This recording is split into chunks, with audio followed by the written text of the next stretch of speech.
Alrighty, good evening, everyone. Test, test. Yep, everything's working here.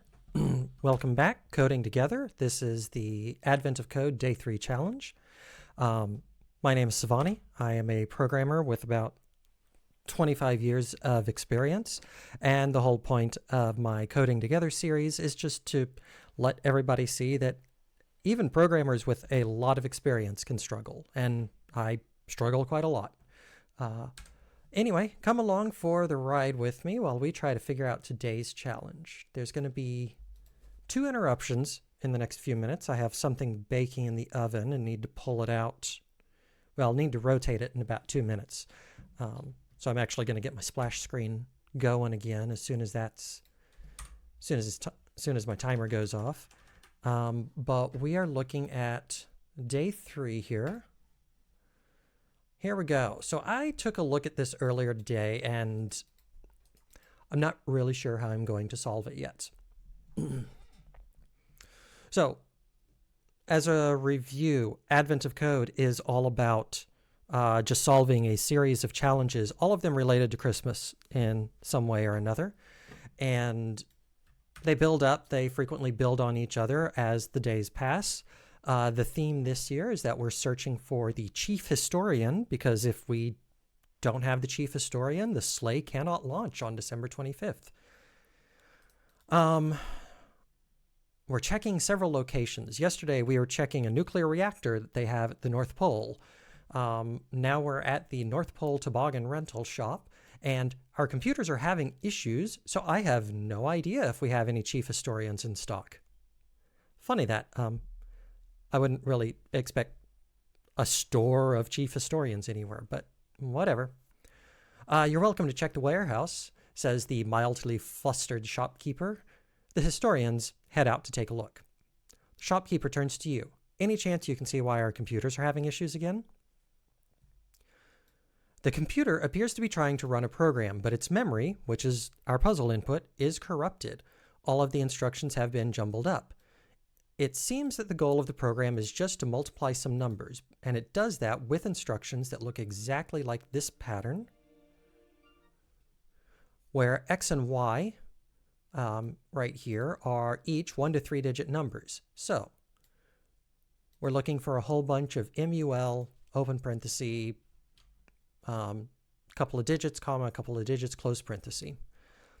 Since the memory has been corrupted, there are also many invalid characters that we should ignore, even if they look like part of an instruction. So sequences like this and this and this, basically any invalid sequence should do nothing. So if we're looking at this example of corrupted memory, like here's good data, but then this is a whole bunch of bad data, then here's some more good data, here's more bad data. So we're basically just going to chop out all of the bad data and try to multiply what's left. Yeah. So we're going to pause there for just a moment while I go get stuff out of the oven. I'll be back in about 2 minutes.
Okay, I am back, but I'm going to have to be interrupted again to pull that out of the oven and not just turn it in about 6 minutes. And as I was getting up and moving around, I noticed there's a dusting of snow outside, and I didn't know that was going to be on the schedule for tonight. Okay, so getting back to this, we have this big bunch of data. We are searching for data in the middle of it. There's a couple of possible solutions to this, and not knowing what part 2 is, I don't know whether I should immediately bring a parser in or if I should just do this with a regular expression. Because it could go either way. It could be that we have to do some kind of like error correction with the parser once it is, or with the data in part 2. But I don't know. So instead, I'm just going to do some regular expressions and hope that that doesn't cause us a lot of extra work later.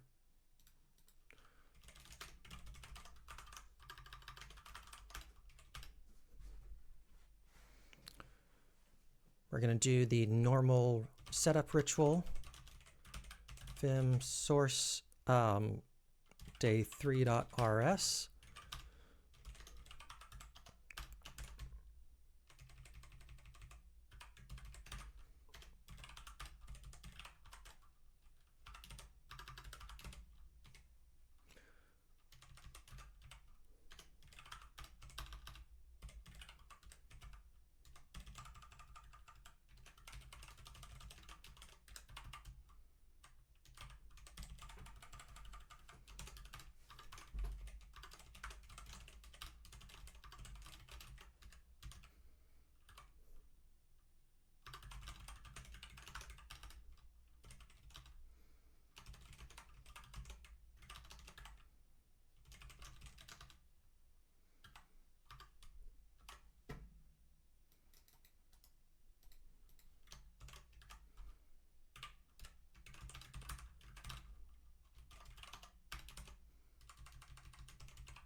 Okay, the puzzle input is a whole bunch of individual lines. I don't know if having separate lines is special in any way. But we now have the data. Perfect. Cool.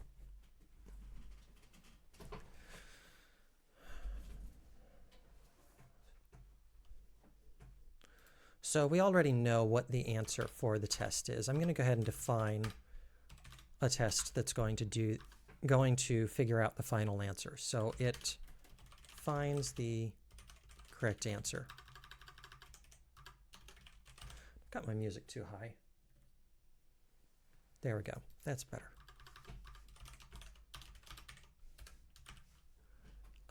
So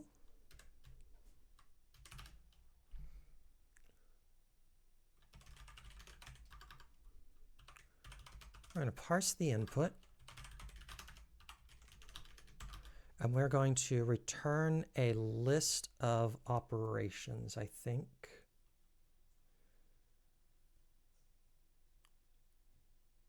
Yes.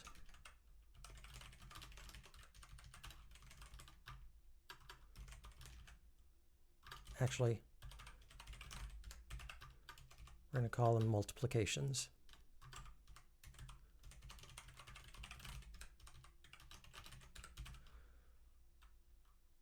So x is a number, y is a number. We're going to return nothing for the moment, normal thing.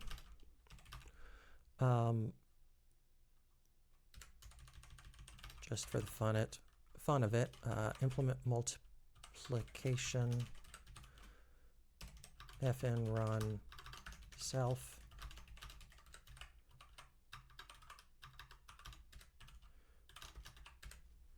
dirt simple there, and then it will be, I guess I'll just call it calculate part A.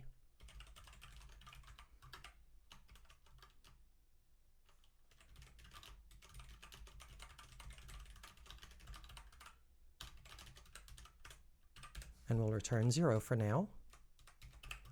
So it finds part A test data. So we're going to calculate parts of parse input of test input. And we are going to assert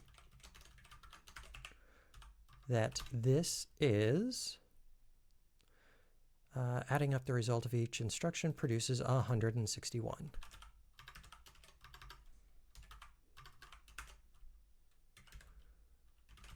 So that's the first one, and it's the easiest. Okay, give me just a moment so that I can quickly go pull that out of the oven.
Okay, all of that's done.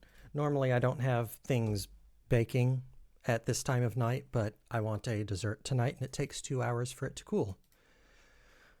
Okay. So the next thing I want to test, or the next test I want to write, is that I can get the multiplications that I expect out of the test data.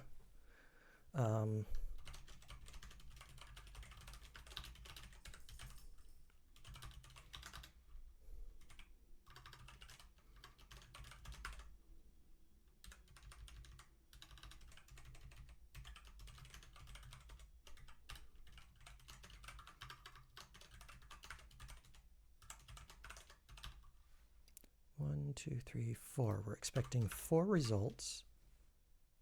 Also, I apologize. I forgot that the zoom isn't great for the view.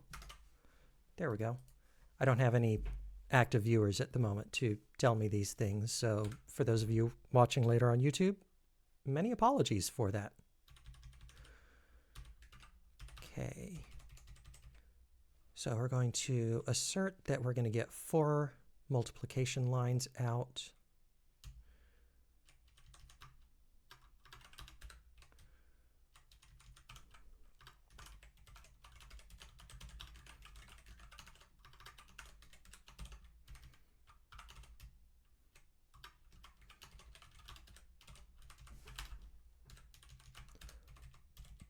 And now I'm just going to assert what they are. No reason to not be exhaustive in this case, since there are 4 separate cases to look at. So moles 0 should be multiplication. X is 2, and Y is 4. 1, 0, 1, 2, 3. So for this one,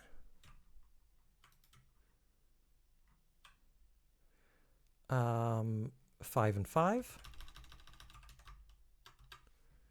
11 and 8, and 8 and 5. Okay, all of that's done, so now let's get the test suite running.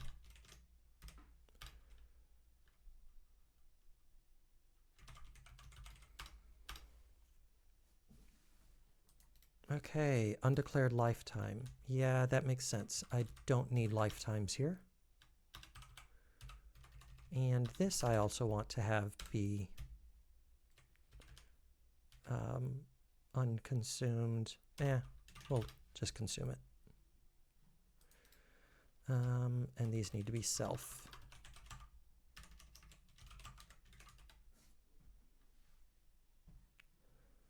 Okay, 2 test failures. So let's start on finding the multiplications in this data set.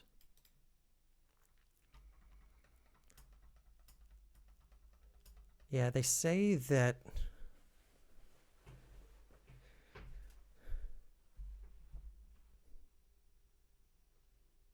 when you bring in regexes, you go from having 1 problem to 2 problems. I'm going to do it anyway because I feel like this is the right use case for them.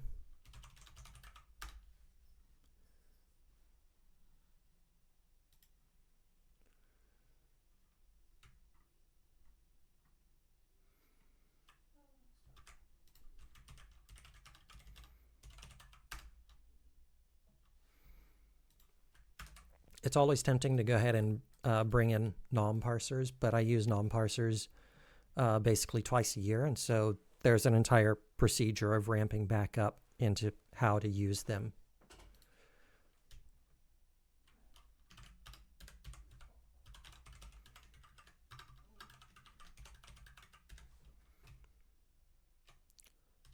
So let re equals regex new, and what I'm looking for is mul open parenthesis.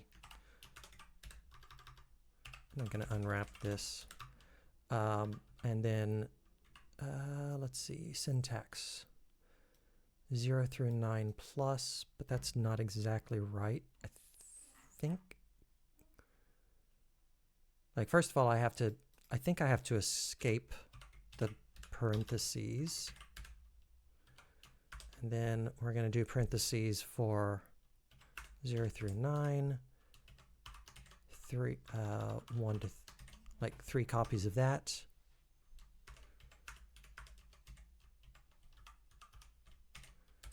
And already that is looking hard to read. So reviewing it, this section right here, assuming I know the syntax, means 0 to 3 digits. 0 through 9 is all of the digits. And this one means the same thing.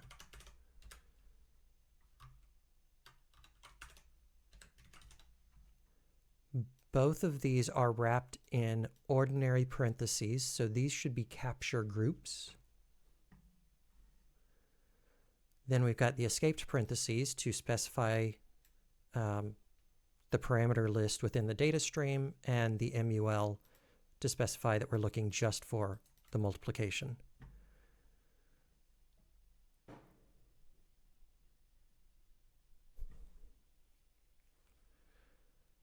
So now I want to grab the captures. Captures iter is an iterator where the results are going to be, what am I seeing here? Results, results.push, path, line.parse, line.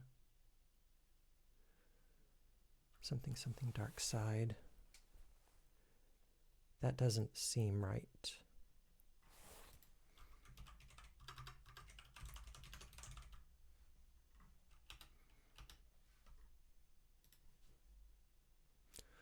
Okay, returns an iterator that yields successive non-overlapping matches in the given haystack.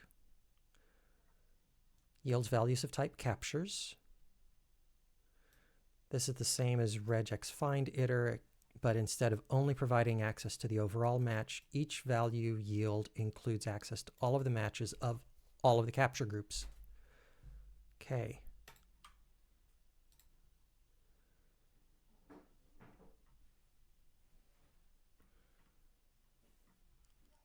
So I want to get groups.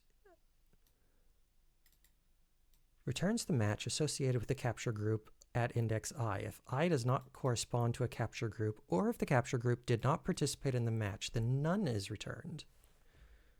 Okay.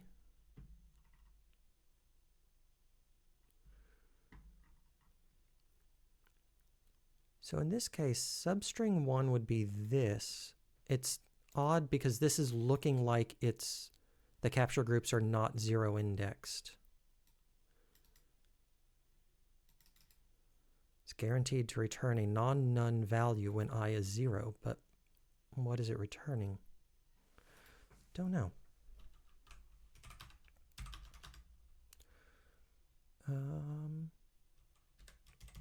So for capture in re.captures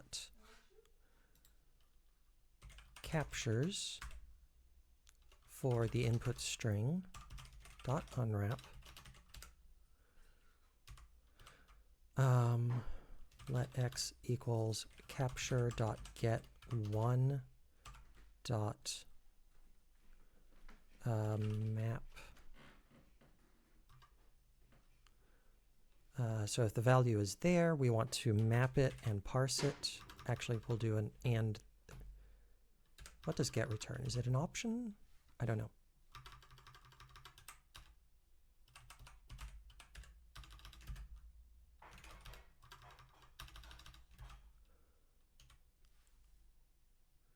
regex.captures is not an iterator.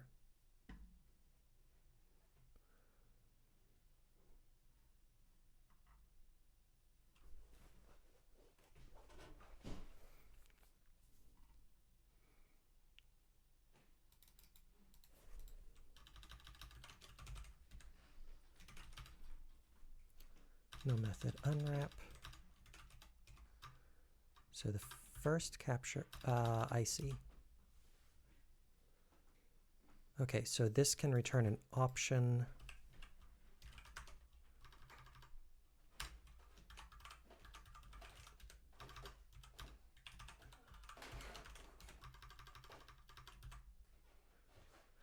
And that returns a result. So we'll just unwrap it, and then we're going to parse it into an I32 and unwrap that. So theoretically, this should be... Ooh, it did not like that at all. Get will be an option match. So I have to coerce match into a value. I'm expecting it to be a string, but that could be wrong.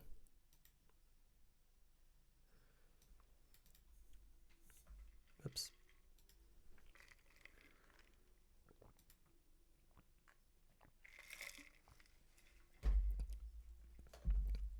Not a string necessarily, but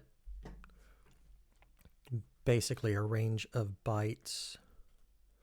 I can as stir it.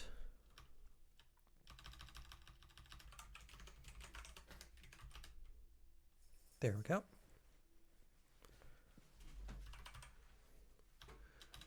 Do the same with y, except we're going to make it group 2.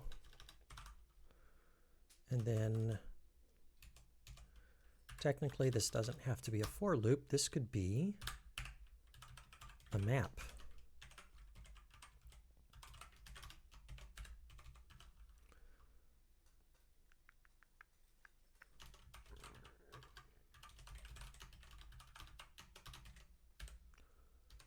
Expected 1 argument found 2.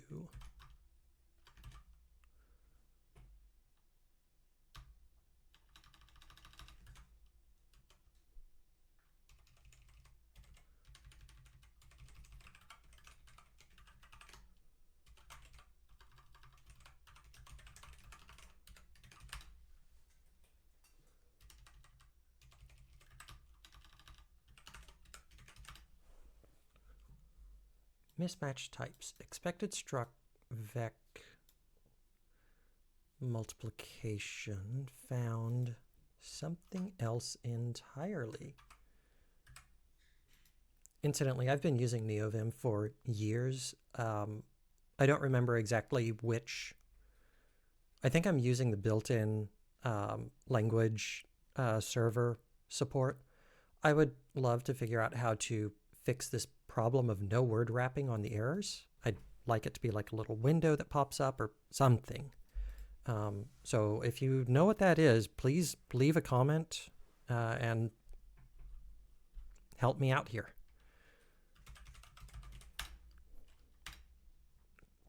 Failing that, though, we'll just run the tests because I will get properly word-wrapped error messages from that.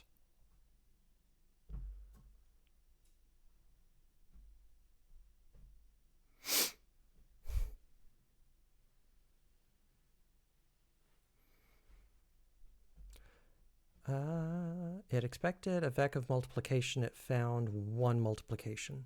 Oh.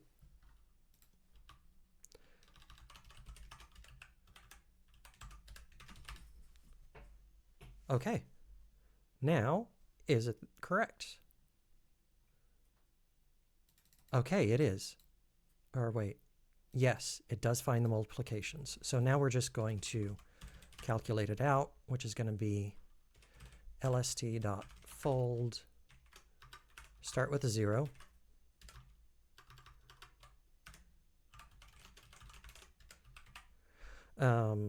Each value is going to be a multiplication of x. Don't need to do that. Just mul.run.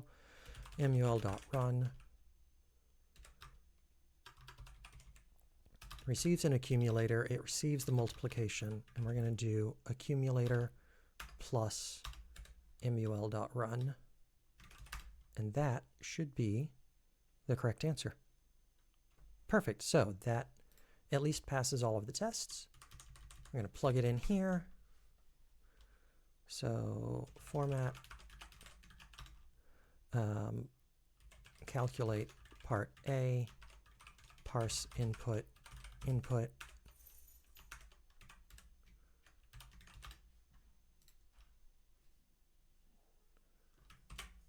So cargo run 2 or 3A.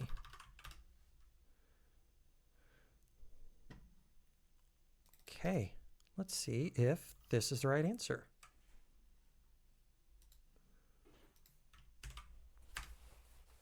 Perfect.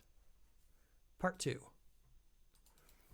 As you scan through the corrupted memory, you notice that some of the conditional statements are also still intact. If you handle some of the uncorrupted conditional statements in the program, you might be able to get an even more accurate result. 2 new instructions that I need to handle. This is starting to sound like int code all over again, which that would be cool.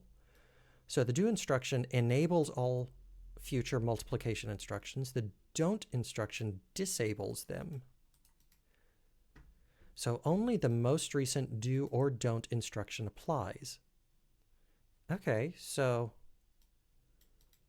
at the beginning, multiplication instructions are enabled. So multiply, don't multiply anything, so ignore all of these. Then do multiply, continue on.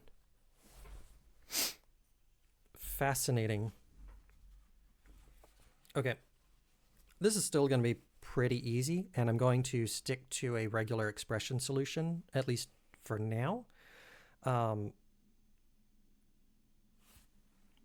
I'll still use regular expressions to pull the data out, but I am also going to start, well, once we have the solution, unless this starts becoming very unwieldy, once we have the solution, we will go back and this is already where we want to start using a proper parser.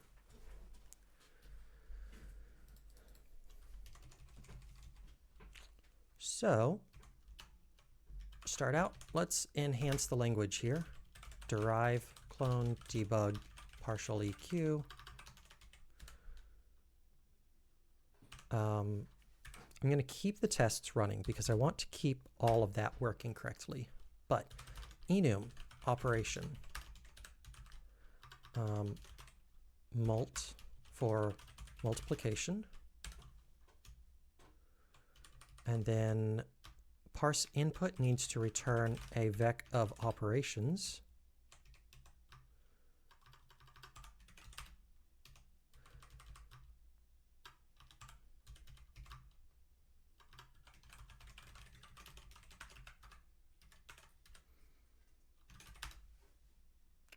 So far, so good here. This is still going to be incorrect.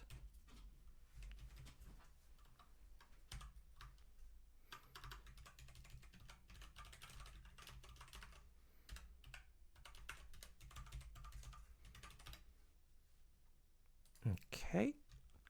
Now, run. Conceptually, run is probably not going to make much sense for much longer.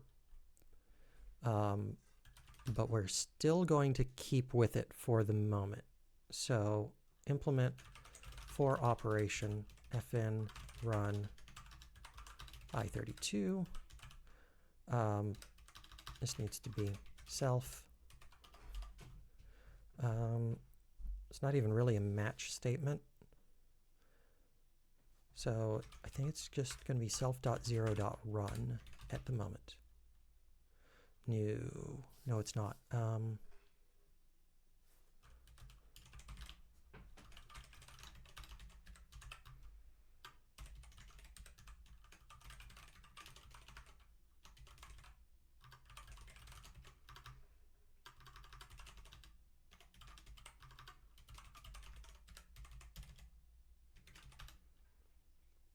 Okay, that should have the tests running. The thing is, this kind of run operation really only makes sense for a mathematical operation. And already we're looking at a case where we're not just running math, we're going to be running like some other system state change. So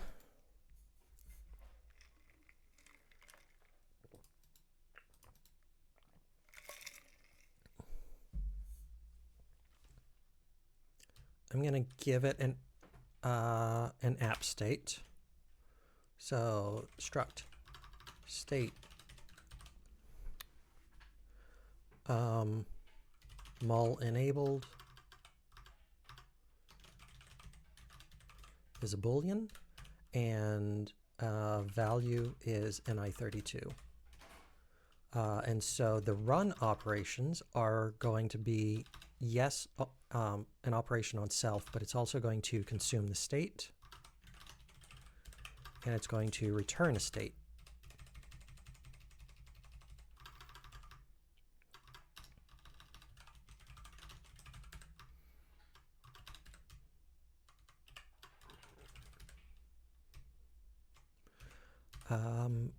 And right here, where we actually do the operation,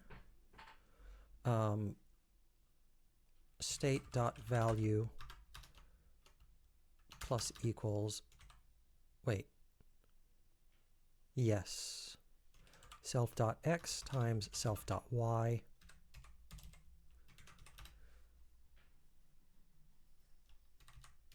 And then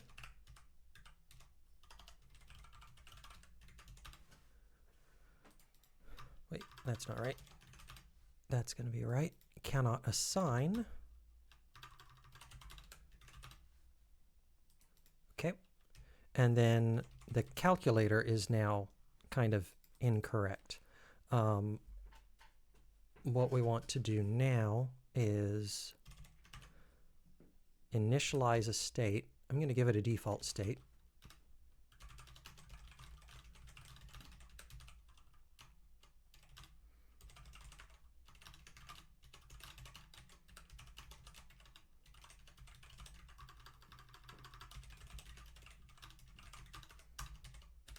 Oh, it specifically said that we start with multiplication enabled.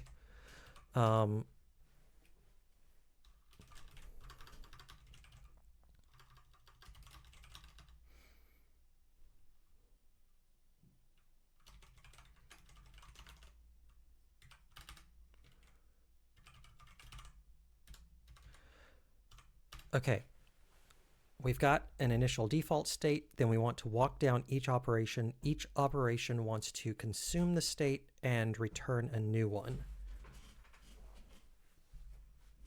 And I feel like there should be some super clever way to do it, but I'm kind of drawing a blank at the moment. So I'm going to go with the simple way. So for operation in LST, we're going to say state equals operation dot run operation. And this is incorrect. Expected state, oh, that's why. I'm going to pass state in. Cool, all is still good. Okay.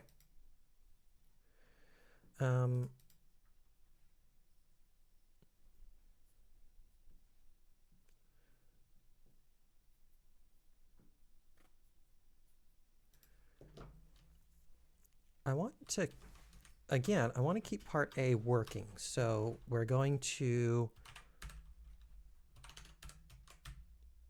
I'm going to go ahead and restrict things down so that we're still doing parse input A. The calculator is going to be generic ultimately. So the only difference is going to be the parse input function. So calculate part A, parse input A. Check all of that.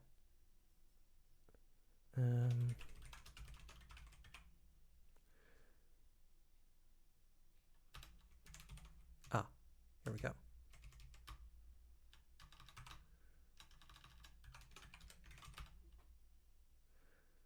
And actually, I should have saved the first solution.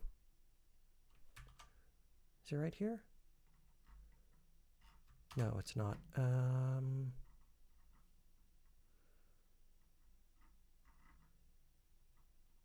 Okay, here's where I did the regexes. Finds the part A test data, finds all of the solution. Here we go. I'm going to copy that. We're just going to say, change this test to it solves part A.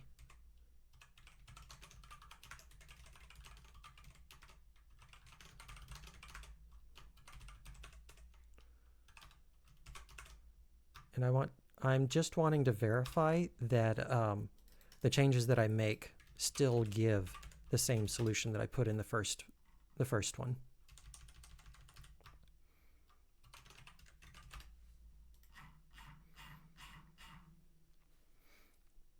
Okay, currently all of that still works.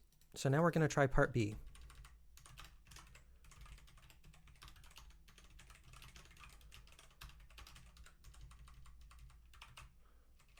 And part B is going to look really similar,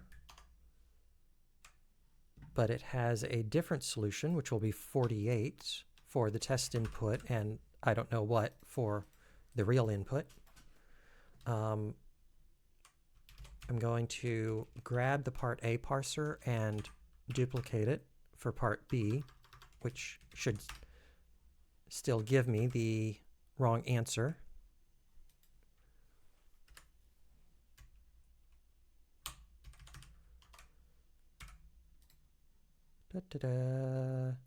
Yes, good. So it's giving me 161, so it's still acting like part A. So now I need to change that. I'm not sure how I want to do this, though.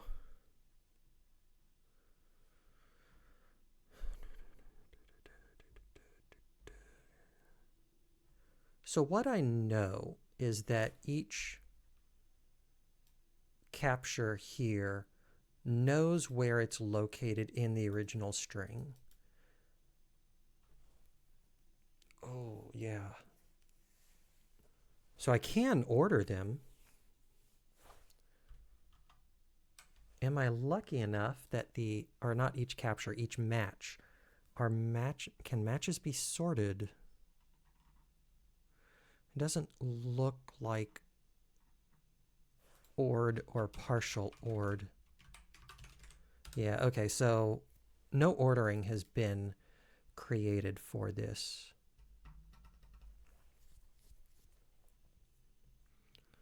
But I can do it manually.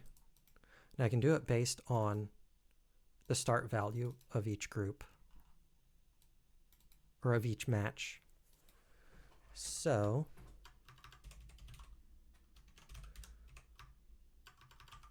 we'll do that. So that gives us, yeah, this is going to be really interesting.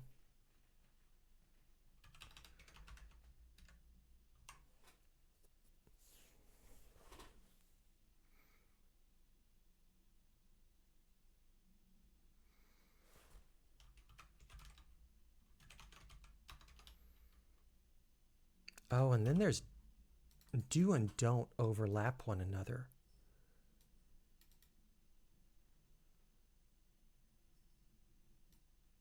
No, they don't. No, they don't. The parentheses are still present. Okay. Let do_re equals regex new r do.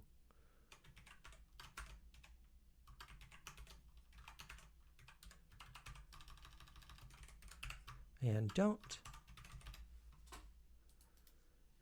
Okay.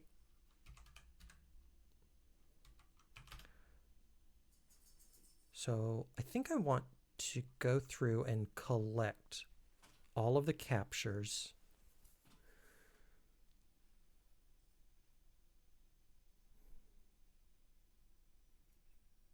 I mean, I could be really clumsy about this. Actually, this isn't clumsy. I'm going to go ahead and process each capture, but I'm also going to store right alongside with the resulting operation. I'm going to store the address. So I want to return, see, that's capture.get unwrap. Where does the capture itself begin? Backing up.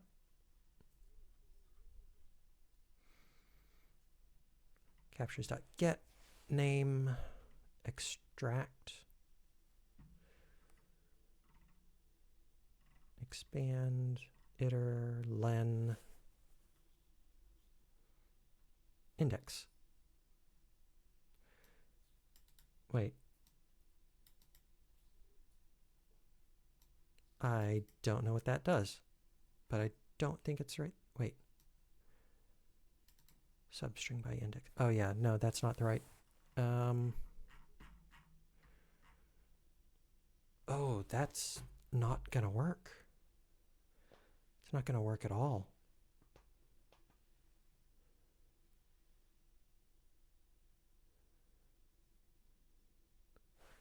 So AB vertical bar C.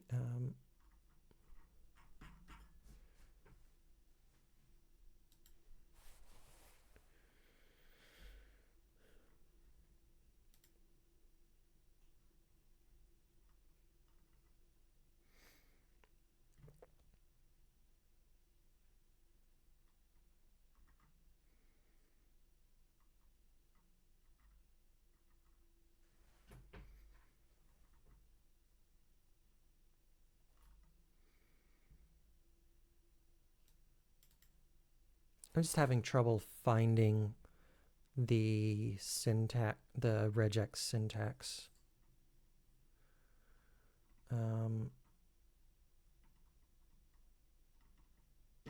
Lots and lots and lots of things. So what if I find the constructor?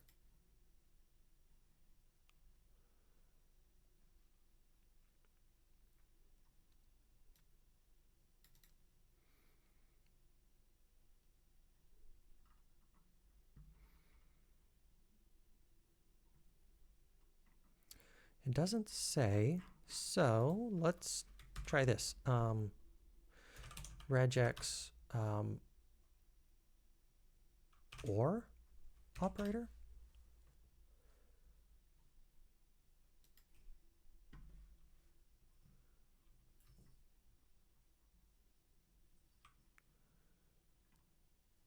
It is a vertical bar.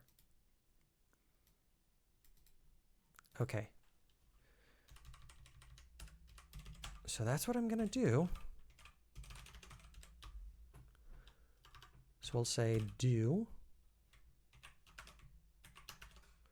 or don't or mul. Seems pretty straightforward there. I'm going to take this usize out.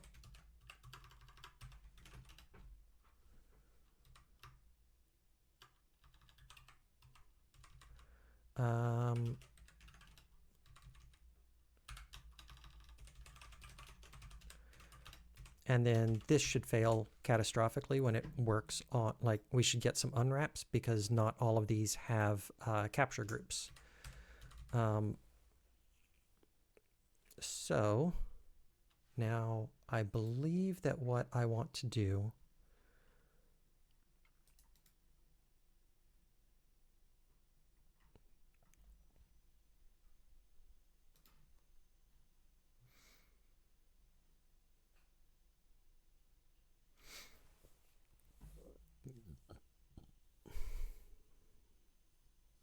I can name groups in there. Extract a substring. Now returns the match. So what happens with I? I don't know what happens with I. Let's find out. Or with I equals 0. Operation re.captures iter input.map capture, not map, for each. I want to print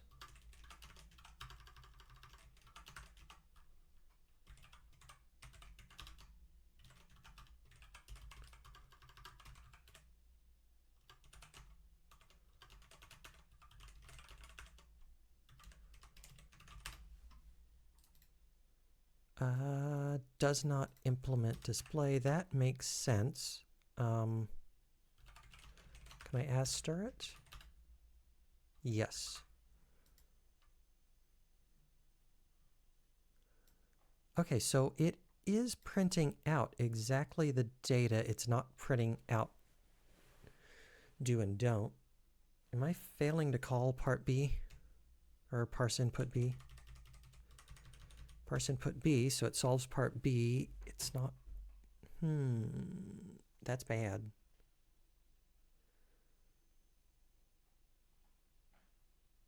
That's actually really weird. It's like it's not accepting the OR conditions in there.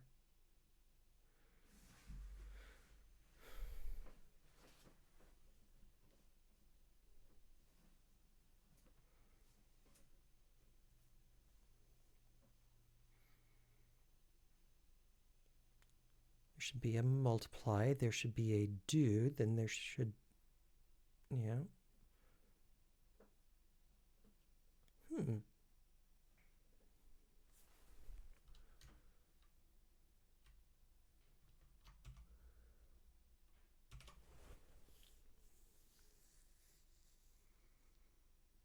I don't see the problem here. And that itself is a bit of a problem. Okay, so let's just get really exhaustive with some of our testing. It's not detecting do in there at all. Oh, wait. Is my test input has the test input changed? Oh, the test input is different than it was. So test input A, const test input B. Because the first one didn't have the parentheses after the do and doesn't even have a don't in here at all. So let's take this one, which is subtly different.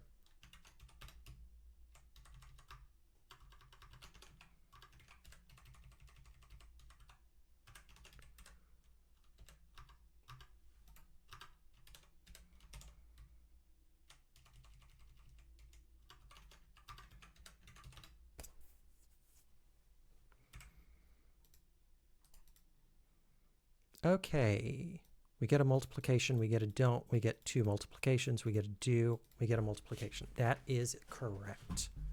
So now we just have to do the operations. Or no, we're printing the captures. Didn't actually do the work to process them. So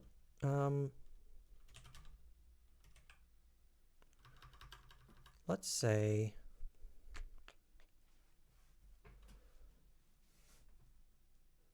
zero, 1, 2, 3, 4.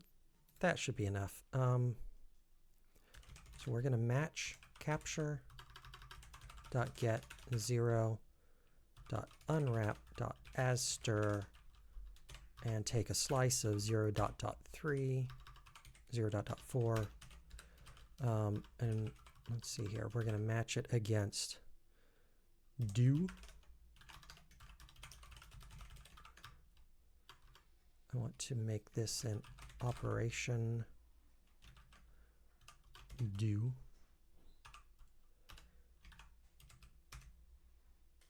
Don't.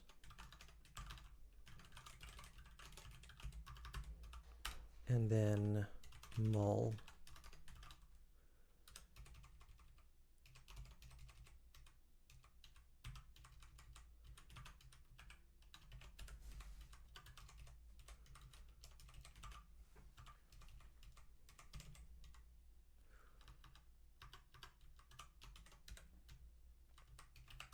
We're going to map this whole thing just like before. We're going to collect a vec of operations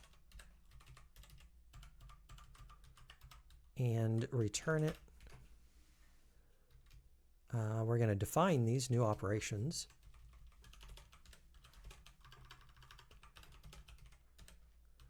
And then when we run it,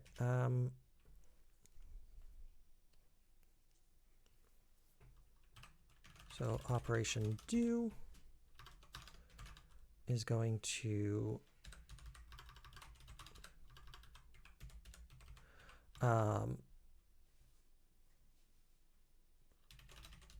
state dot mul enabled equals true and return a state.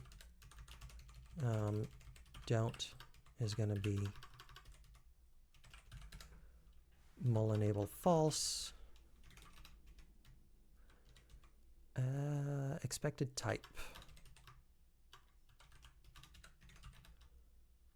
There we go. So the answer should still be wrong because we're not honoring the mul enable flag. And we don't quite have this. Do that borrow. Doesn't like it at all.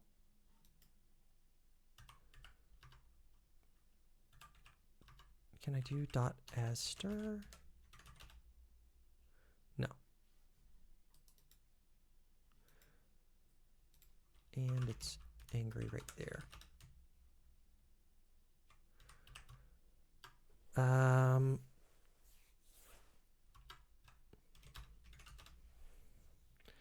This is a weird case. This entire thing is an str, which is kind of weird because str itself is a trait. And we can't compare it against a reference to an str. I really don't think this is going to work. Yeah, no, I didn't think so. Can I do an asref? Yes, actually I can, and it's just angry with me not hitting everything. Because there's an infinite number of additional patterns that I'm not covering right here.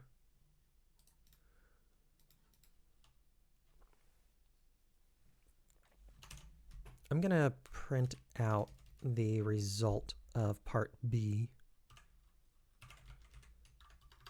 Println for op in parse input B test input B println op.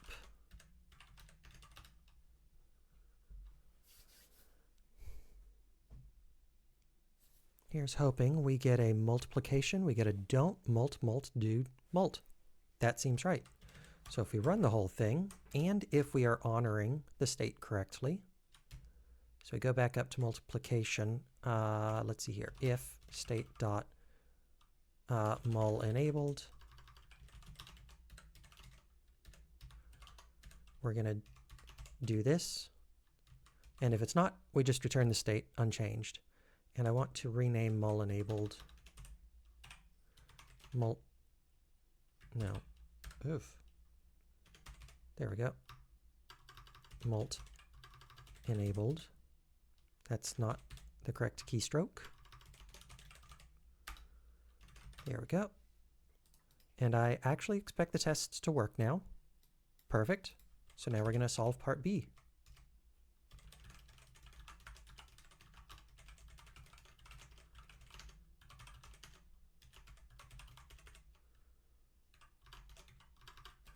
I want to verify that the test data has not changed. Corrupted memory is similar to the example from before. Okay, that's fine. Re-enabled.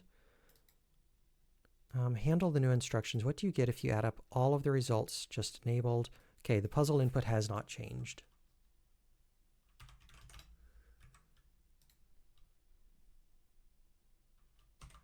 Okay, here's hoping.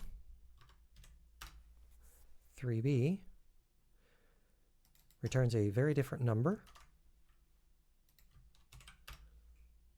And that's it. There we go. Both of them solved.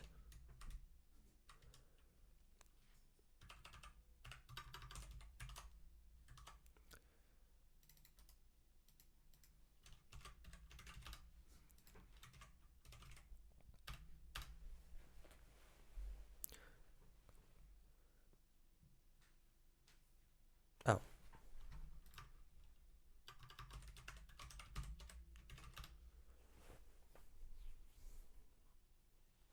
Perfect.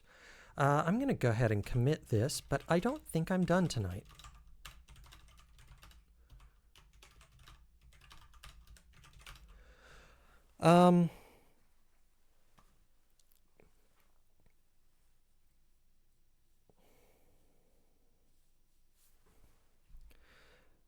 This right here is a kind of awful way of solving this problem. This regular expression would just get more and more unwieldy as we went along. It's possible that we'll never revisit any of this solution.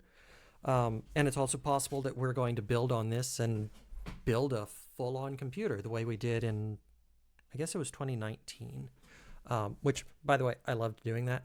Absolutely fun project. I loved the Encode computer. So I'm going to go ahead and hedge. I'm going to, I've checkpointed this solution. Now I'm going to switch over to a NOM parser. And that requires some explanation, but also additionally, I'm going to be relearning how NOM parsers work.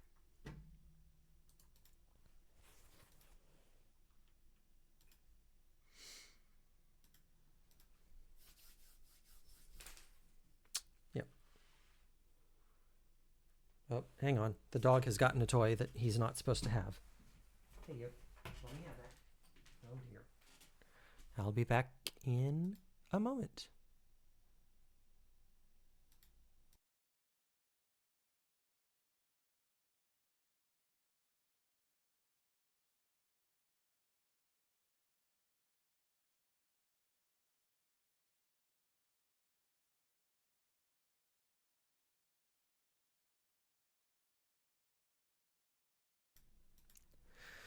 Well, I was too late. The dog has destroyed a pair of knitting needles. Fortunately, they were cheap knitting needles, and I don't really know how to knit.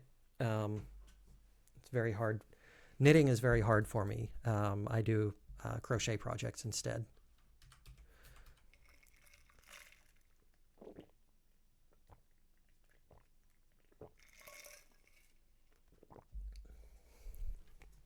I think every now and then I've run across people who say that knitting is easy and crochet is hard, and I kind of just stare at them because I can't keep the thread on the knitting needles correctly. It's kind of awful. Alrighty. Nom parser.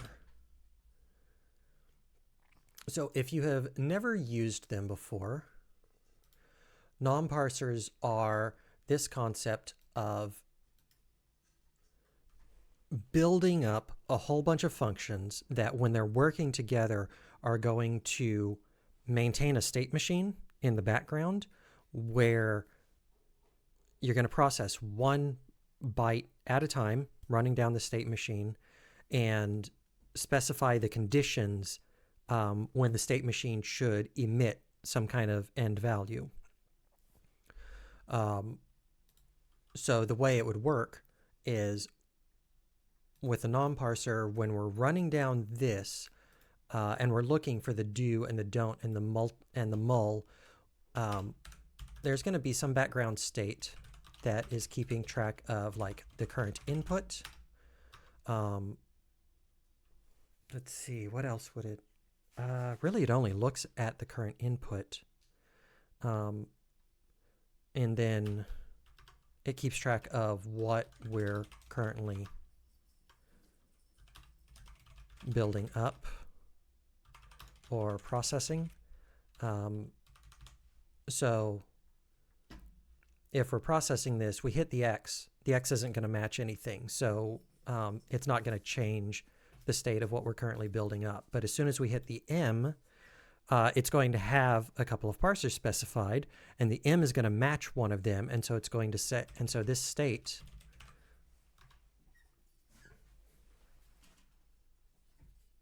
Why are you squeaking? What are you squeaking about? Strange. Dog is... What's going on?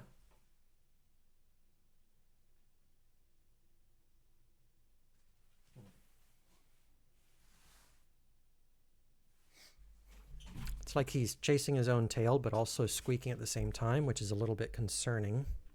Take one earbud out and just keep an ear out for him. Anyway, there will be a parser that is looking for the word MUL, and so that parser is going to say, well, I match the M, and so that's going to build up. In fact, it might be like current state or current match. And then it's going to go back and it's going to grab the next letter and see if the parser that matched the M also matches the U. And if we hit a point where it fails, then it's going to pop back out, and depending on how we have put parsers together, it may backtrack all the way to looking for another parser that's going to match the M. In fact, I think that is largely how it's done. Now, all of that might seem really fuzzy, really odd. Let's jump into it because it does become a little bit easier. The devil is in the detail for writing these parsers, but they do become how they work becomes pretty intuitive.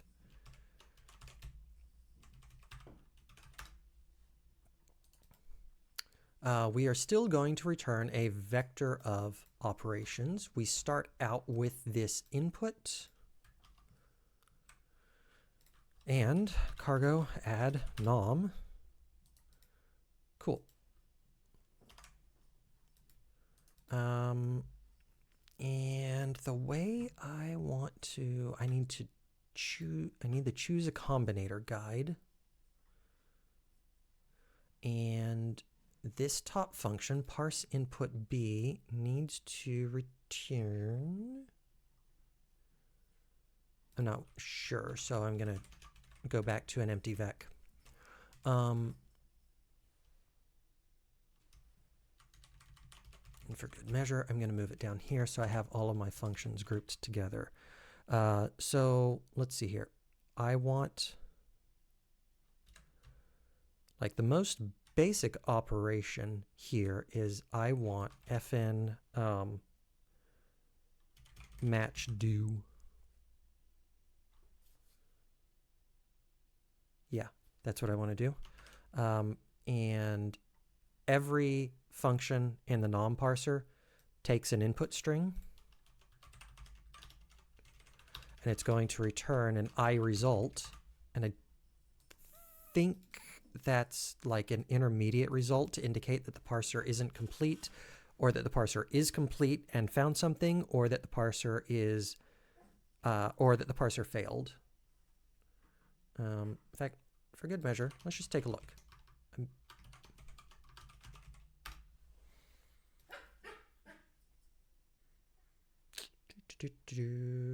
Show me the source.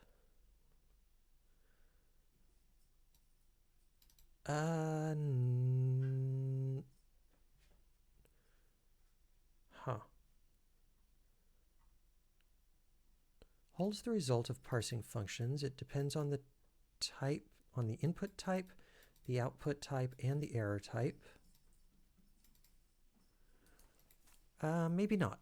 Maybe it's just a way of avoiding having to write this syntax plus also having this finish off. Yes, there is an incomplete state, which they set up as an error state. A little bit weird to me, but whatever. So there's an error incomplete, a regular error, or a failure. Failure is the one where another parser might come along and recover. And that's going to be like, it's a very, very, very common state. We just largely won't see it because most of the infrastructure handles that for us. So iResult. The iResult should be, let's see, yes. So stir, and this is going to return an operation. So stir, or the str here, has to match this. Its input is coming in. Any remaining data is going to be this. So same data type. And then the operation is the thing that we will succeed in the case of a success. Wow, that was clumsy. The operation is the thing that we will return in the case of a success. Another way of writing this would be match do input str returns result, operation stir, error, if I knew exactly the right error type to use, but I don't. So going to do an iResult. And then there's a lot more nuance because we also have the term parser is a trait, which this function, or this syntax, not syntax, but this prototype, that's a C term, this type signature here, input string to iResult string A, it matches the parser trait, and that gives us a couple of like additional operations for putting things together. But it's been 6 months since I last used parsers, so if I tried explaining now, I would probably confuse all of us. So we're just going to stick to this, match do, and this one is super simple.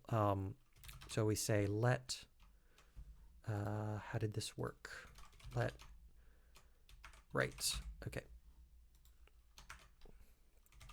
We'll say rest equals tag. Tag is a parser per se, which matches exactly the text that is given or fails. So I take the input, run it through tag. We've got the rest of the data, or on success, we will assign the rest of the data, and I'm going to throw away the actual value of the tag because this is static. I know exactly what it's going to be. So in the cases of a success, I'm going to say OK and return rest and operation do. I'm going to do the same thing with don't.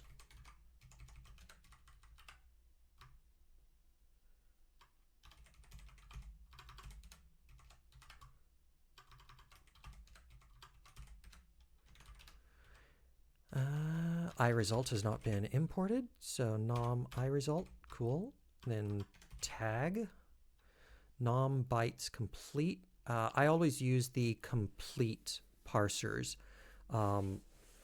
Even the guy I know who uses nom parsers, just any chance he gets, tends to avoid the streaming parsers because dealing with incomplete data is ultimately extremely difficult. So we'll save those. All of those compiled, that's good. And now just to prove that we know how it works, we're going to say match do. Let's see here, match do A, B, C, D, E, F, G, do dot finish, I think, with OK. Finish should consume all of the data.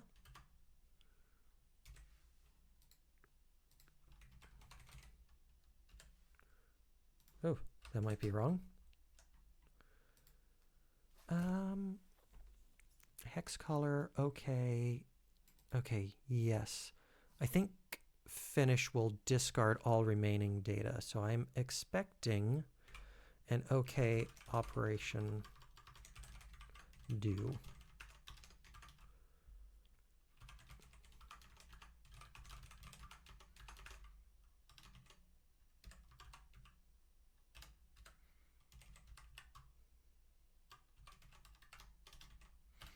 And then there could be errors.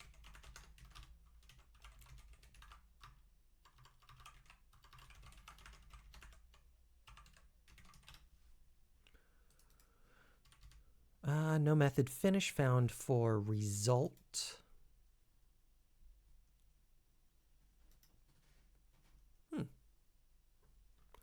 Might just be that I need to import another trait. Let's find out.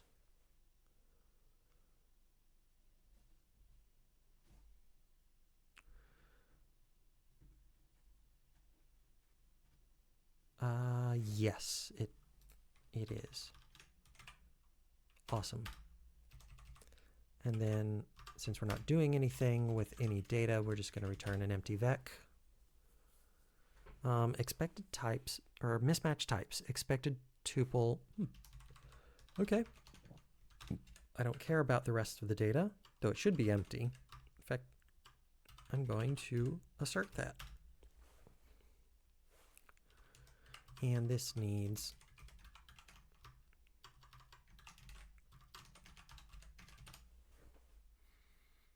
still not quite happy. So that pattern is not covered. Oh.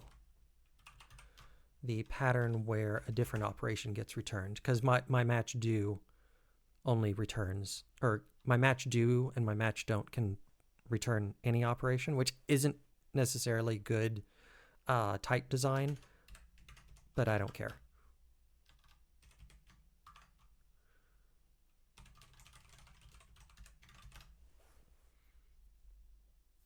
Still, oh yeah, okay. There's also the possibility that there's no data left, or that there's still data remaining, but there shouldn't be. So, here we go. So error tag at ABCD. Okay, so, yes, I need to discard the data first. Lesson learned. How do I do that? If I want to discard data until my parser succeeds, what do I need to do? We'll go to choosing a combinator here.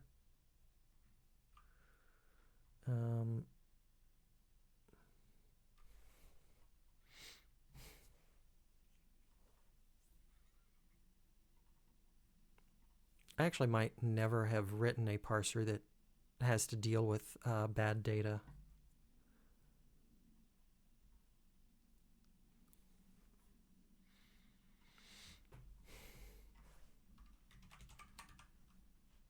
I thought skip was the name of the function. There is a match. I can't see the match on the screen. That's not helpful.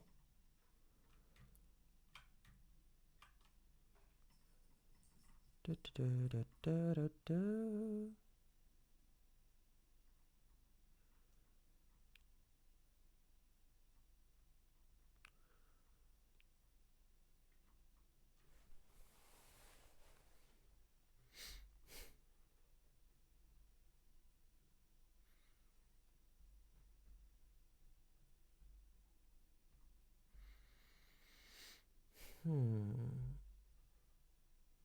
What I could do is match on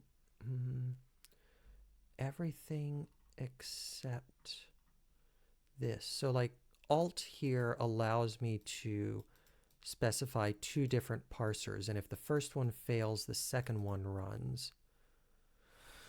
That's not the right thing though.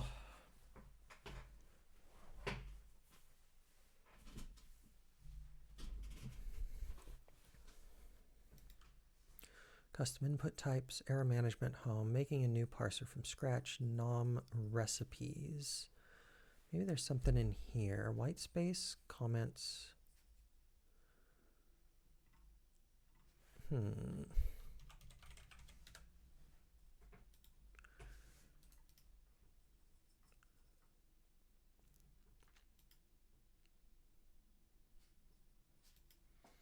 what I could do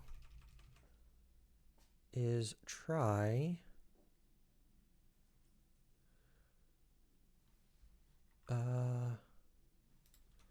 let rest equals take while returns the longest list of bytes for which the provided function returns true. I don't think that's it. Longest list of bytes or characters until a provided tag is found. Oh. Well.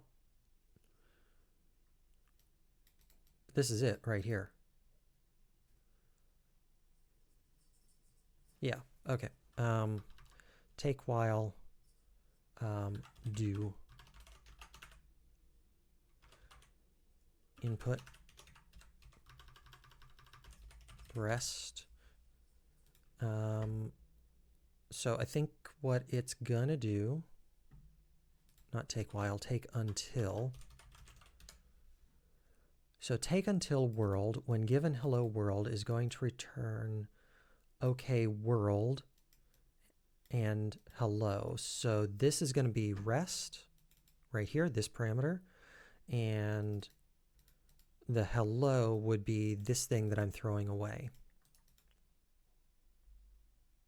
I really don't think this is a good idea though, because as soon as I start making this work with other parsers, it's going to fail. Because there's like 3 different things that could appear first. And I can't specify a parser. I have to specify an exact tag with this one. Is this going to be... It might finally be a case where I bring in the more complete nom library.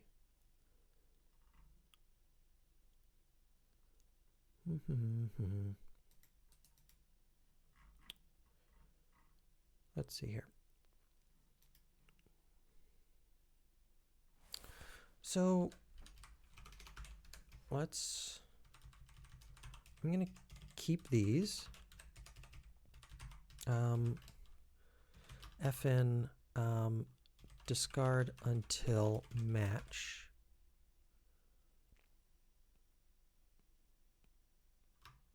Yeah, or discard until pattern.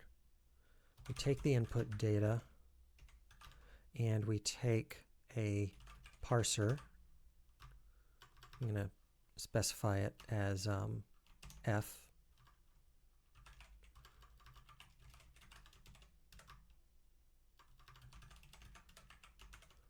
And we return iResult stir operation. No.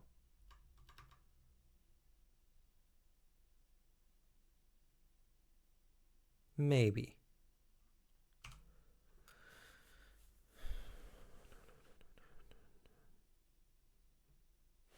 No, we don't. We don't return anything in this case. We just want to return the unparsed data. So, how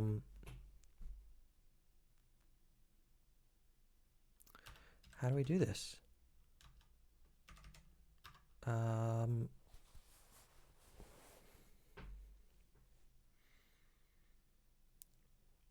We take our data equals pattern input. And what we actually want to do is we want to match it. So match pattern input with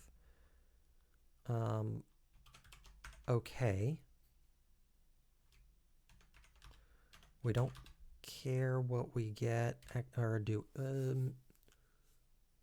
This is very rapidly going to become a recursive function.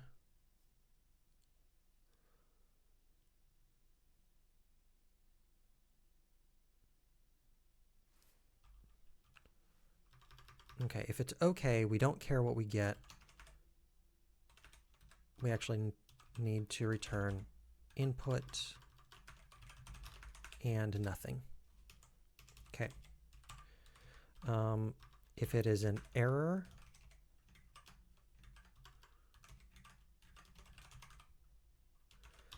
if it's a failure, we want to move forward 1 byte and try again.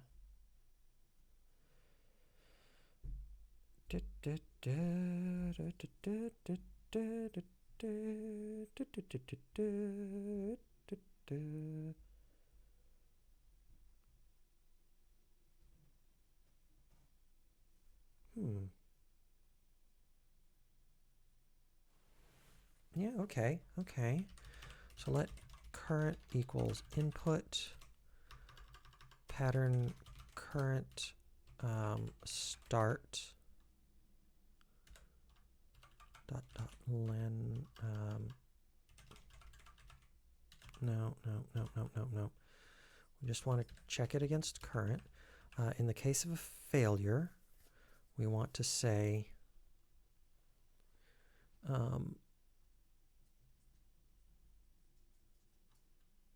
current equals current bracket 1 ... current .len. Maybe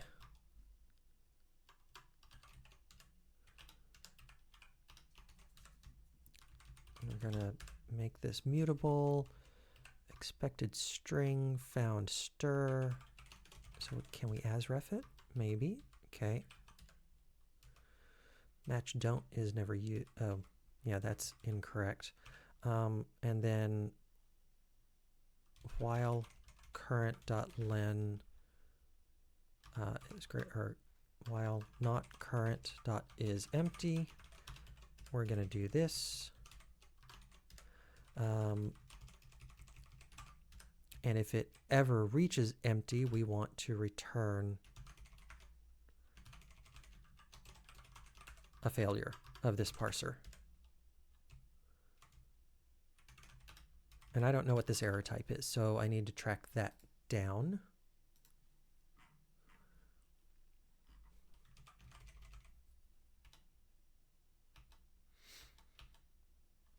Oh, right. That is...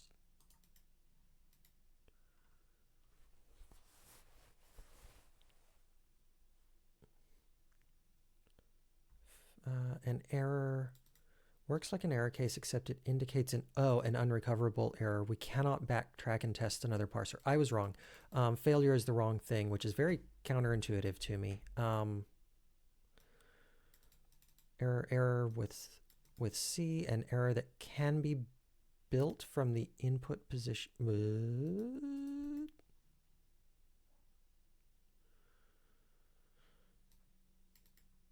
With C, an error that can be built from the input position and a parser specific.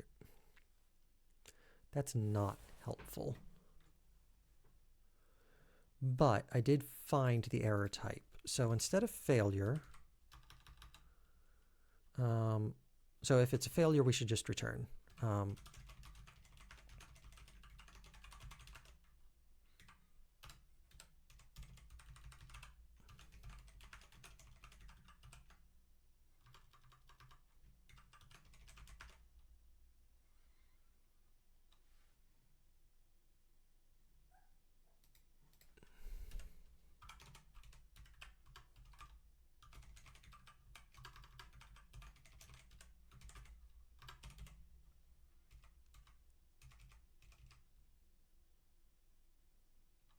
Oh, Lord, this is harder.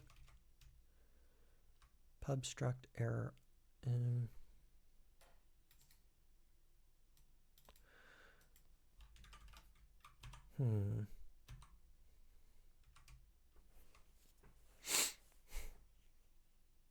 may not be able to solve this one right now.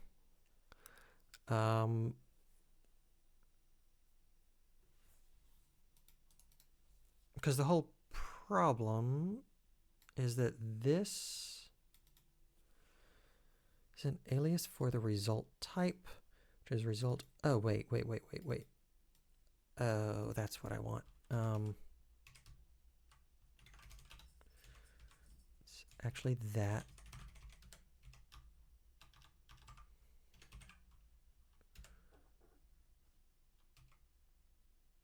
But of course, it's not going to tell me what this error is. That's not helpful.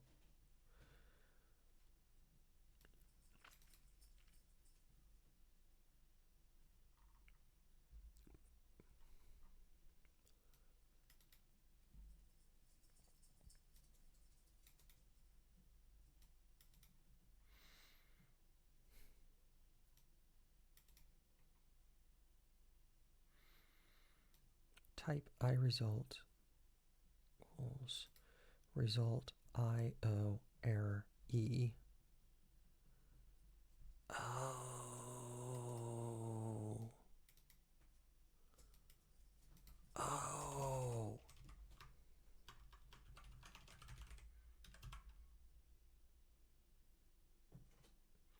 So it's gonna be. Is this really right? Yes. Okay. I'm getting closer.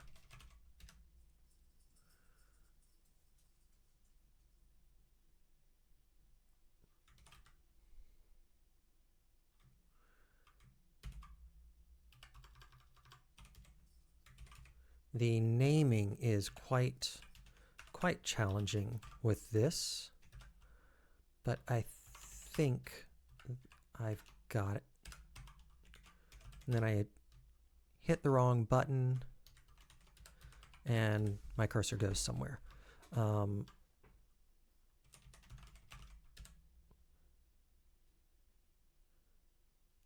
iResult, and both of these are iResult.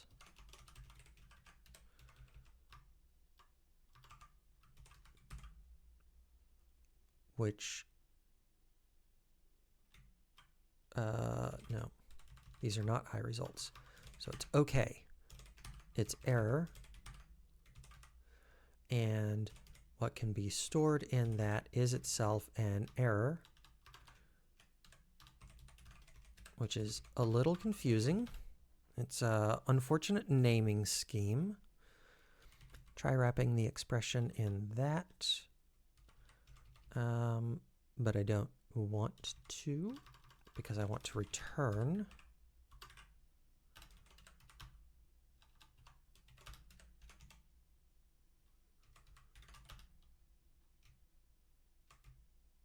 and I want to include this. Where is that located? Nom internal. Oh, it's going to be, but it's pub. Oh, but it's also on nightly.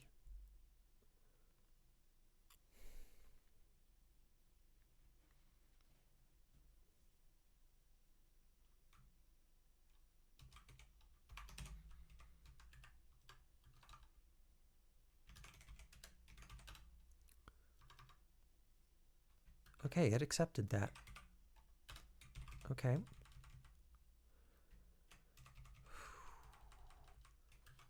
Pattern has not been properly defined. So where that is an FN once, no, it's not. It's just FN. Takes an input, returns an I result.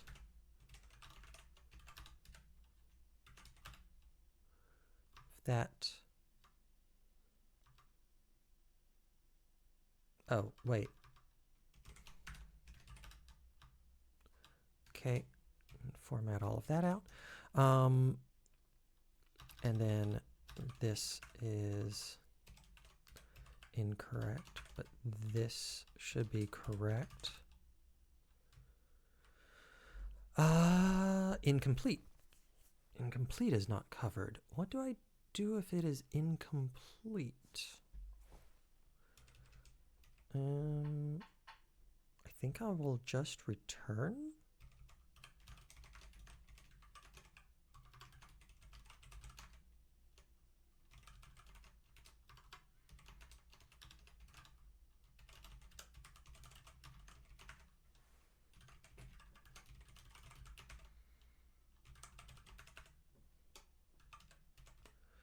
And then here I actually want to return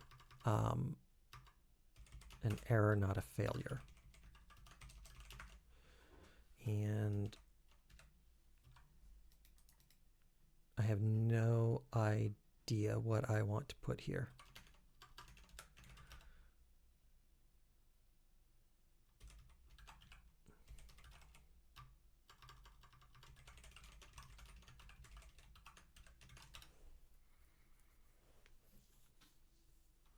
Yeah,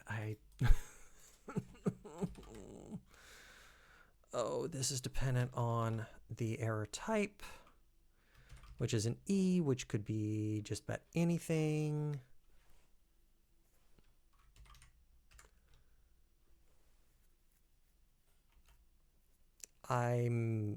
Yeah, okay. I'm not actually sure what I need to be doing here. So instead of continuing to drag this on, I'm going to bring it to a stop here. Hopefully tomorrow night I will have figured it out and will be able to spend just a couple of minutes covering the nom parser, how it should work, all of that. Because once they work, they're really, really neat. It's just, I've never known a case where I would be throwing away an unknown, or I've never built a case where I'd be throwing away an unknown amount of data before hitting the data that I want and having that data that I want be one of a couple of different options. So something for me to work on for the next day or two. In any case, if you have stuck around with the video for this long, I'm pretty sure I didn't have any viewers while I was watching tonight, but that's fine. This has been a long video. If you've stuck around this long, thank you for doing so. Let other people know about it. If you decide that you're having fun watching me work my way through Advent of Code, let me know of anything else that you want to see. Let me know if you know a solution to this particular problem, like discarding until a pattern starts matching. And otherwise, I will be back here tomorrow night, which will be, let's see, today is Tuesday, right? Yes, today was Tuesday. So tomorrow, Thursday night, 9 p.m. Eastern Time, I'll go over a solution to the NOM parser if I found it, and we will start on Advent of Code Day 4. That's it. Thank you all, and good night.